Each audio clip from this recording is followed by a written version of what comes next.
Hey folks, welcome back to a long overdue analysis video, and I know you were all disappointed with Rebirth's outcome, aka the finale ending, because you wanted to see a big fight between the Spinosaurus, the T-Rex, and hell, maybe even the Mosasaur against the D-Rex. And what did we get? We got a disappointment, as you probably guessed. So, I want to show you my take on the alternate ending.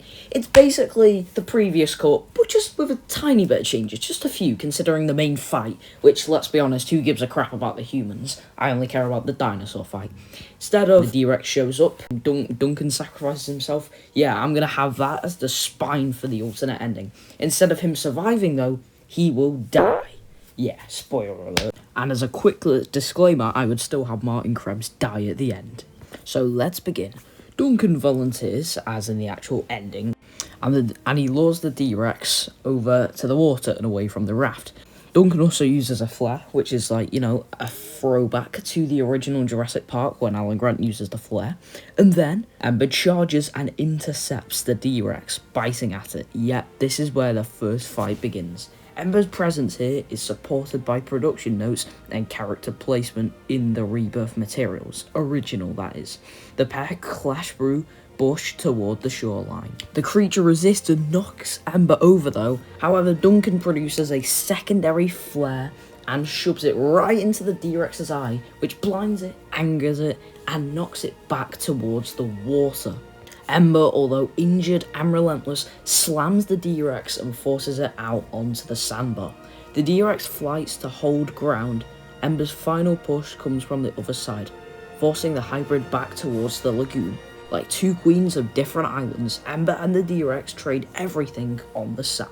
However, the intensity has risen, and a pack of Spinosaurus previously hunted as the semi-aquatic in production notes arrive and help the T-Rex.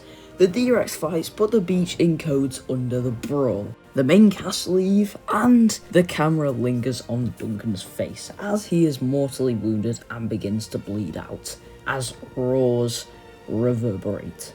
The Mosasaurus surges up earlier in the film, and now we're doing a throwback to Jurassic World.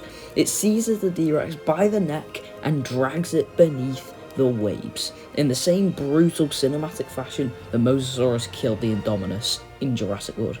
The Spinosaurus watch, stunned, while Ember limps back into cover, injured but alive. The rest of the crew realise that Duncan didn't make it, and the island remains quiet. Now that their top predator is gone, Ember's silhouette retreating, the Mosasaurus disappearing under the waves, a heavy silence, and emotional score. I'd also have some VFX sound notes for the filmmakers. Keep Mosasaur kill visually faithful to the Indominus moment. Beaching, not necessary. Use momentum, plus, a Jaws reference would be nice as well. Use close-up of Duncan's hand, the flare, Ember's wounded eye, and the Mosasaur's jaws to sell stakes. So you may be asking, how would this ending work? It gives Duncan a heroic arc that the filmmakers originally considered, and it ties the D-Rex's end back to the franchise's most iconic water kill, the Mosasaurus taking a dominant hybrid. That callback honours the past while delivering real consequence. The surviving Ember gives a bittersweet kingmaker. Would this ending have made Rebirth better? I think it would. More emotional weight, stronger callbacks, and an earned sacrifice. What do you think? Drop thoughts in the comments if you like this rewrite. Jesus Christ, I always mess up on that word. Like and subscribe for more alternate endings. Well, no, I don't want to do another one of these, but like and subscribe for more analysis videos and story fixes. Until next time, stay curious.